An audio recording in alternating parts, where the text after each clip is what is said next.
start, I'd like to acknowledge the presence of three people who have flown here from abroad to be able to participate in this event.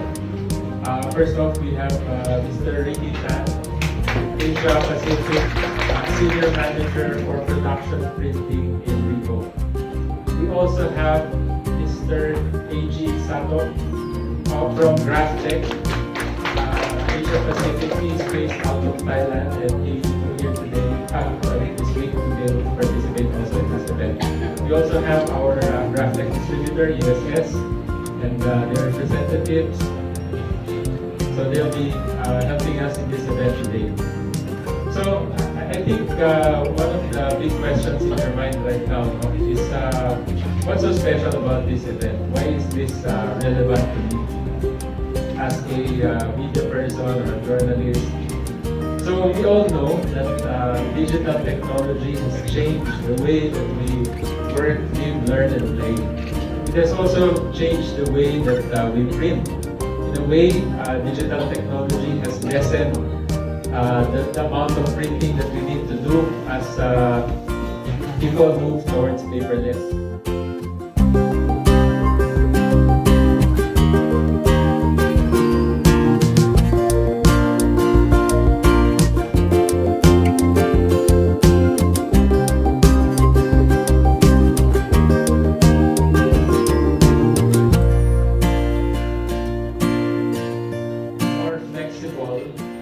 More creative and more individualized.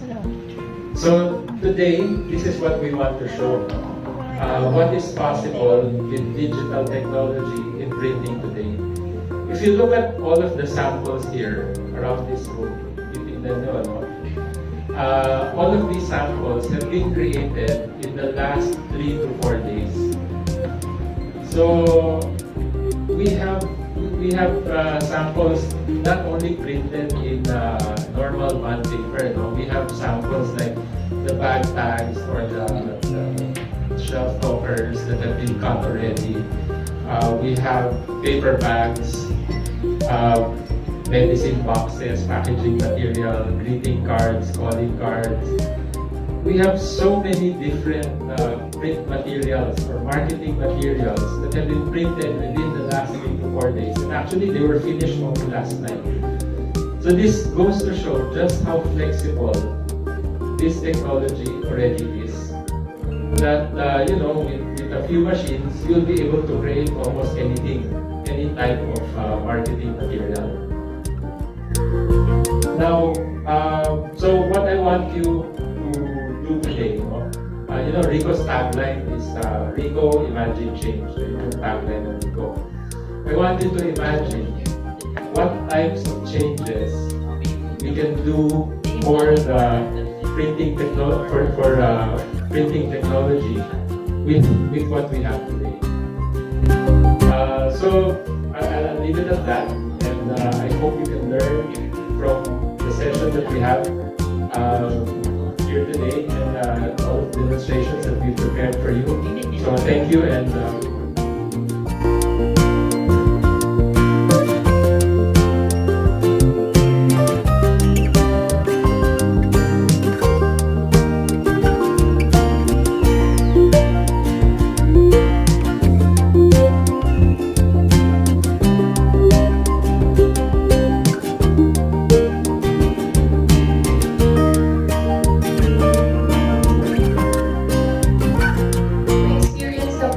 firsthand. So we are encouraging everyone later to give us some samples of, like, if you have soft copies of your photos or any business card that you want to print out, you can definitely ask the sales team or the marketing team here to print out the materials for you, so you can check the superb picture or the superb output quality of Ricoh production printers. At this point, I think everyone is excited to learn about the new lineup of Ricoh production printers. So without much further ado, may I now call on, of course, fresh from Singapore, the Senior Business Manager of Ricoh production printers, Mr. Ricky Tan. Thank you. Okay, although my title is senior, but I'm actually quite young. Okay, so basically what I'm going to touch on today, I'm not going to bore you with all the specs and the rest of the stuff. I'll explain a bit, share with you a bit of how we evolve the machines through the demands in terms of the trend. So it's really market driven, and today we hope to launch our light productions machines, Ricoh Pro C 5000 series, which is the 5200S. If you still remember, I think in March we actually launched the heavy productions, which is the 9000 series in Makati also, right? So today we are going to touch on the entry level, or what we call the light productions. First of all, let us go through the trend. This is nothing new, but the key market demands trends is that the print run length is actually declining. This is happening over regards to the trend and what have we that I have presented. If not, then I would like to end my presentations here, and I'll pass it on to the teachers or whichever. You can pass it to us, we will print it out and you can carry it back after lunch. Right, that is the type of expectations the customers is having. And on top of that, and because of the awareness of the environment and also the obsolete of long run, that actually creates the demand for digitals, right? And that also impact in terms of the offset. The next slides you will see also what the host has also says that the demand for turnaround times has actually shortened, right? And this demand is what it says that you give us the photo after lunch, we'll print it out and pass it on to you. And that again is the expectations of just-in-time type of mentality, and the quick response and delivery is where the money is in actual fact. All right. And that brings us to new business opportunity. New business opportunity where we talk about the collaborations between offset and digitals, where you have best of both worlds. The offsets can do the long run, the digitals can help you to do proving short runs or whichever it is, right? Digital packaging allows you to do small quantity test market, and that is the applications. Digital labels, right? With the technology enhanced, you can print a variety of materials. That also includes some of the PE materials like plastics also.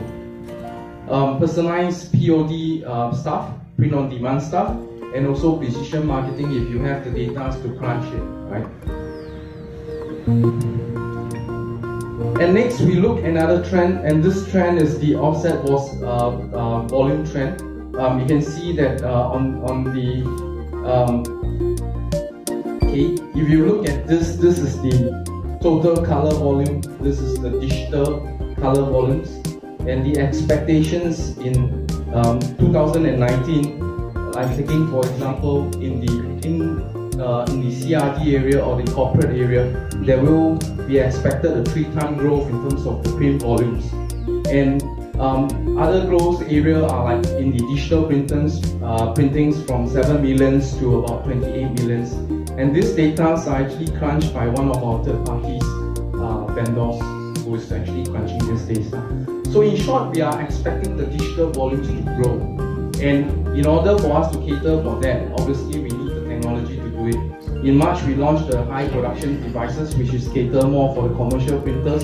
And then now we are catering for the light productions. If we can see the next slides. And we would like to launch our Pro C 5000 series, which is catering for more flexible media, okay, enhance the quality, and also the productivity and usability experience. So with that, right, I would like to pass on my presentations to Sir Jay. Sorry.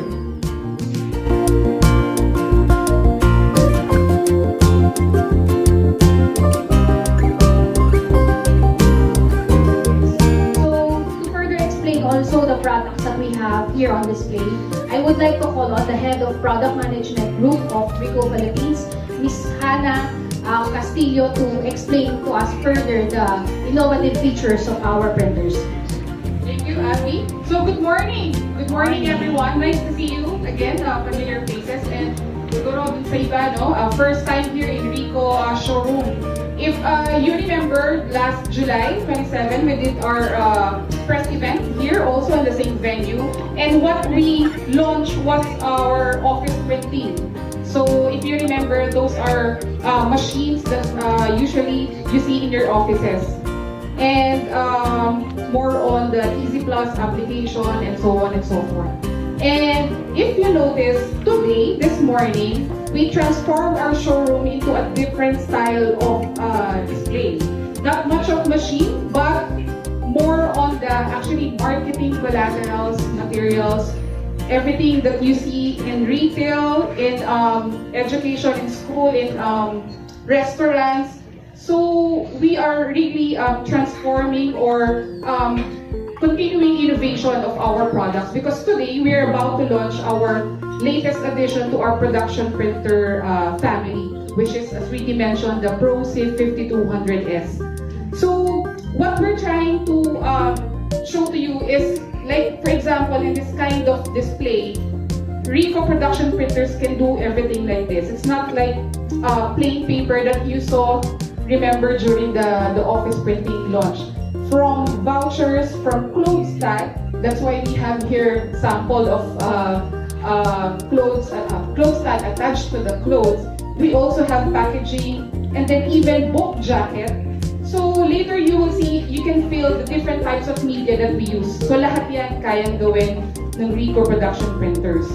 So I'd like to highlight the three models that we're about to explain and demonstrate to you this morning. So starting off with our new baby, which is ProSafe 5200S. So this machine is the latest one. So it's a refresh model from the C5100S. It has the standard copy, print, and scan function. Of course, it has a 65 copies per minute. And it has a copy volume of 20,000 copies per month.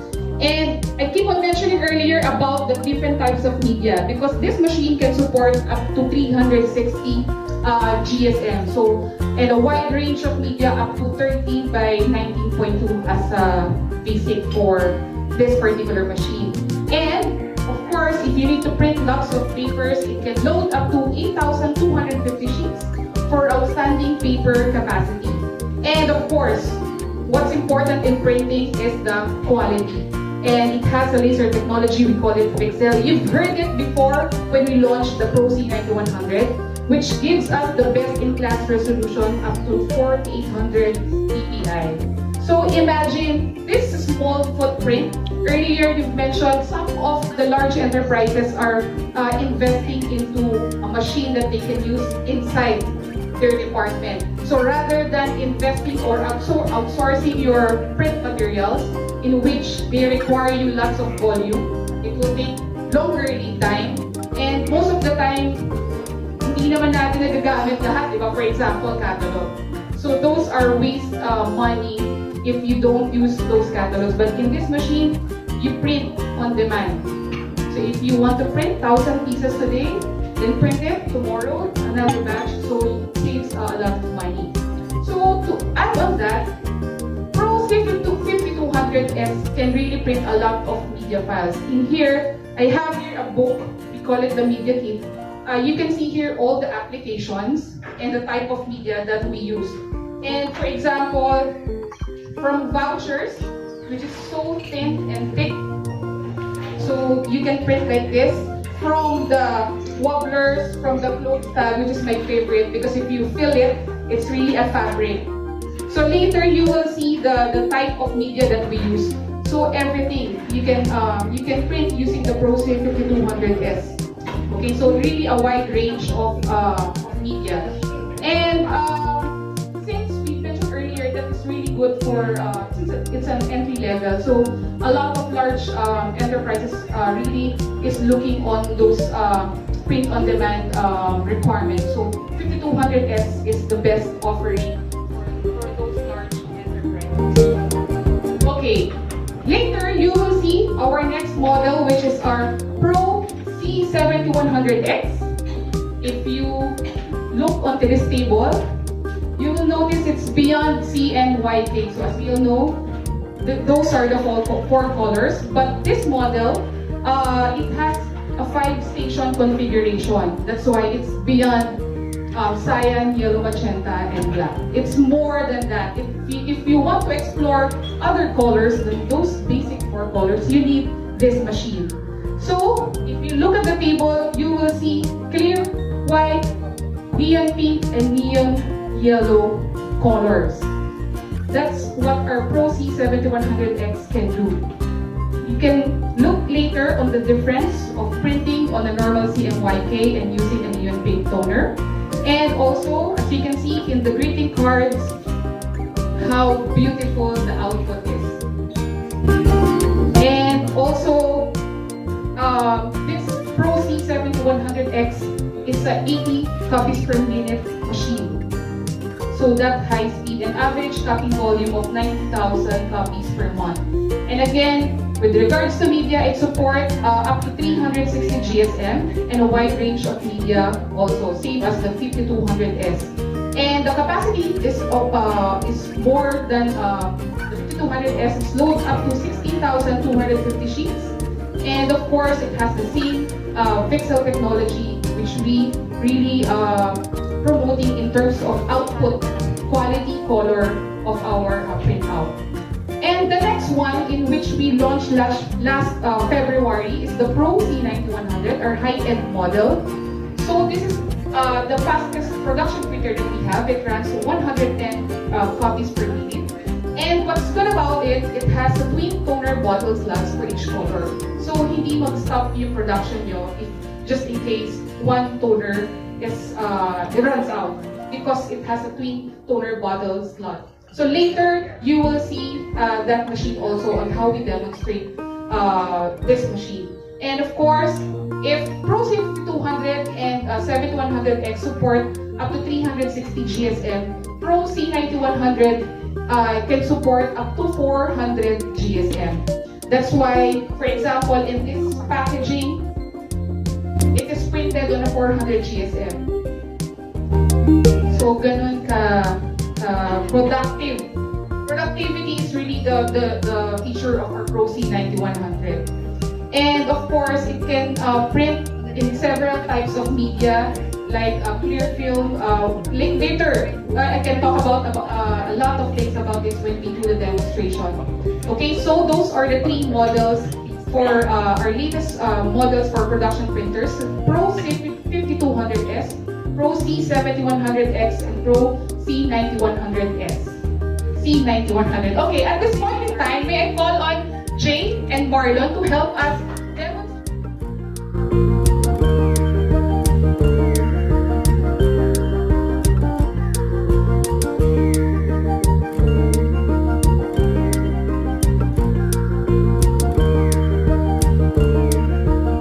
So we picked up one material for us to produce, and what we're going to show you is, since Sir Eric mentioned the presence of GraphTech and TS Print, because we are actually partnering with them as our die cutting machine for us to give our customers the complete solution.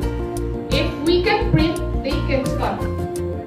Yeah, that's why we're able to display this beautiful marketing collaterals, because of the help of the GraphTech machine. Okay, so Jay, can you help us print? What type of material are you going to print?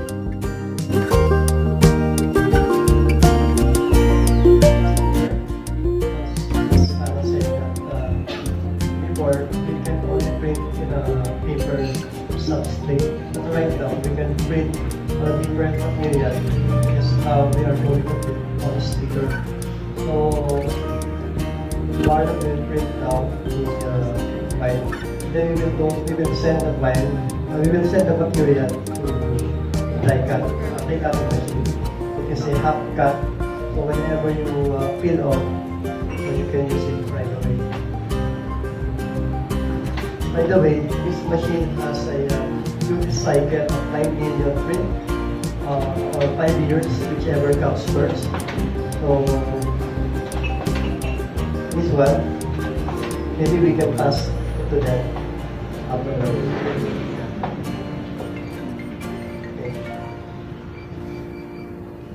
So these are the sample print for the sticker. I'll give the other paper here in this machine.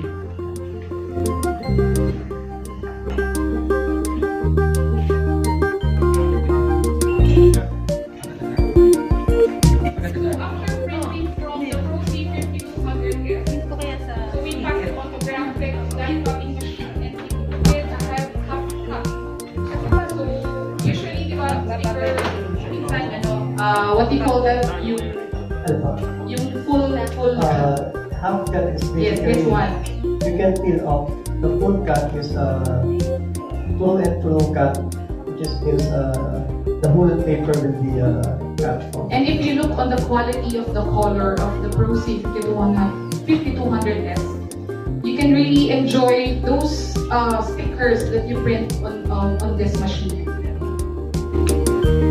So as simple as that, from printing to our machine and then proceeding to the die cutting, you can have your printing requirement in a few seconds or few minutes.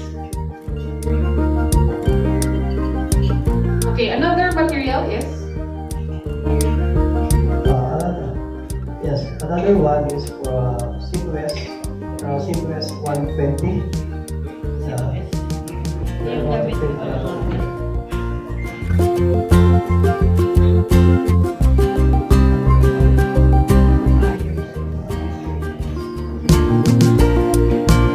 This machine can print minimum of 52 GSM and up to 360 GSM. The size is 13 by 19.2 and extended length is up to 47.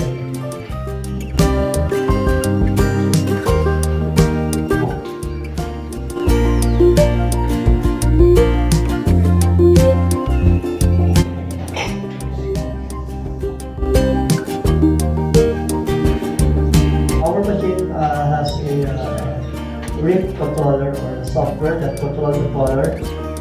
That is what we call EFI. This one controls the consistency of the color. Because without the reading software, no matter how good the machine is, we cannot get a better quality output. That's why we had to use the EFI color reading software.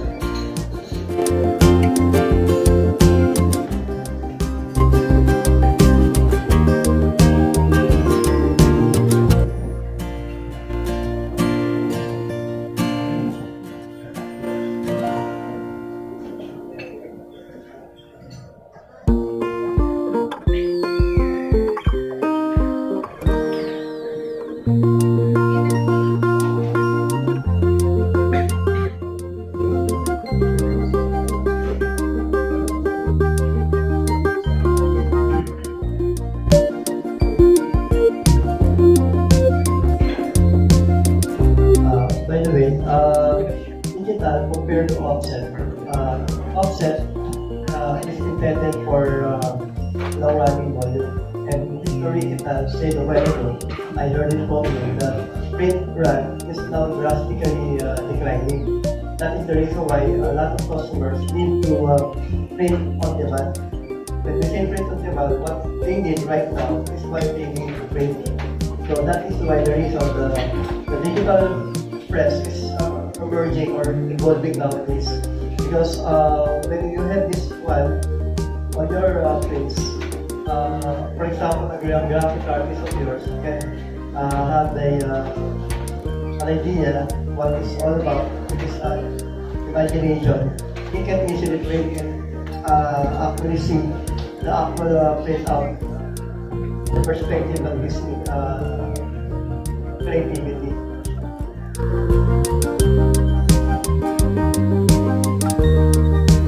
Thank you very much for that demonstration. So at this point in time, we would like to ask each and everyone to please proceed to our production.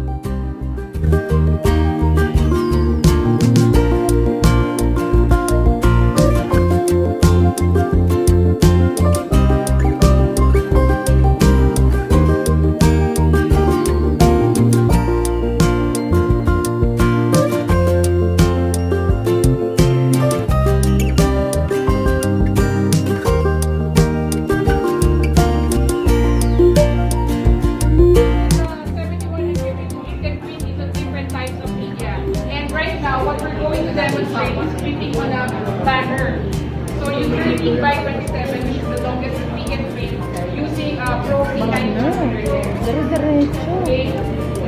So, of course, you can also print in clear film and magnet also. You can print up to 400 GSM as I mentioned, which we normally use sa mga packaging kasi matigas na papel. Even from for a menu type for a restaurant. Okay, so our logistic can be our Pro C9 100. Most of the business cards being displayed outside was printed using the Pro C9 100.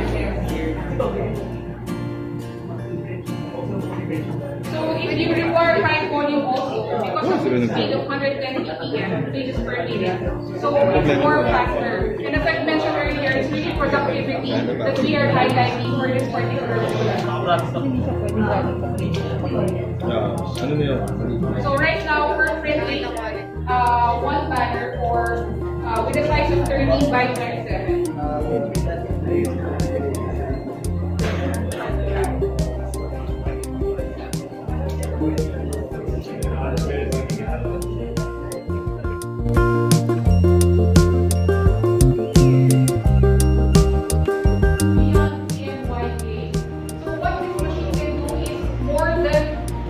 Imagine. So like, for example, in this material, so using neon yellow toner, we use that clear and then white toner. So, Elmer will demonstrate to you how we actually printed out this kind of material with those using other colors.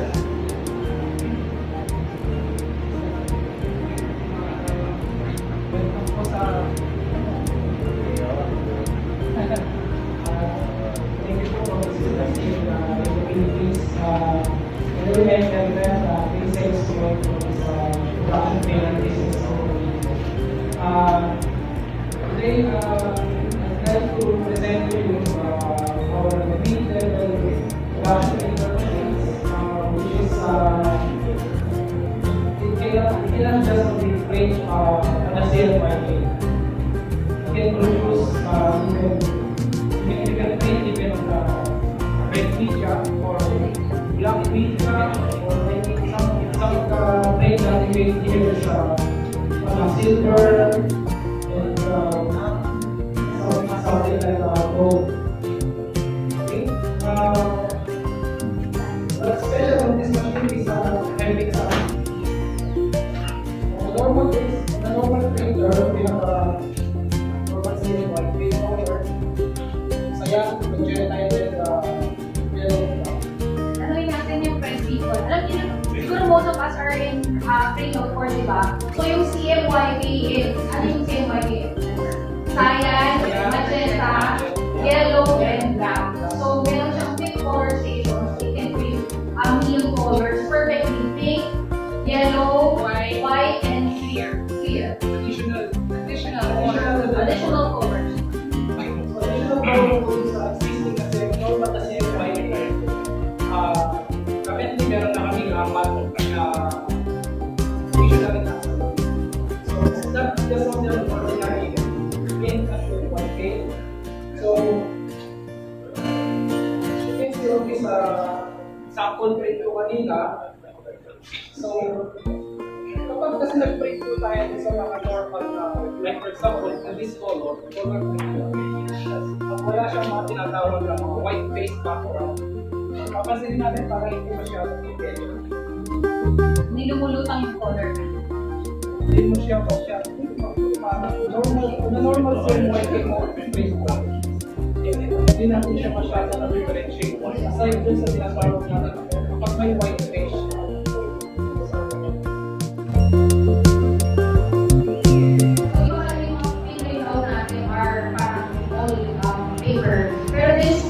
Very versatile because if you can see, this can print also on a magnet. So, for example, yung mga short runs natin, mga printouts, if you want to have like souvenir na pang business or even for our personal use, you can already use it, the Pro C7100, because it can also print on different types of media, aside from paper. Gawin mo parang sa bubong niyo, bigay mo sa kliyente siya ng cellphone. So right now, try tayo mag-print using a magnet media. Ano yun? Tikit mo yun sa ATM. Wala yung ATM. Gusto ko. Gusto ko, mag-print sa isa.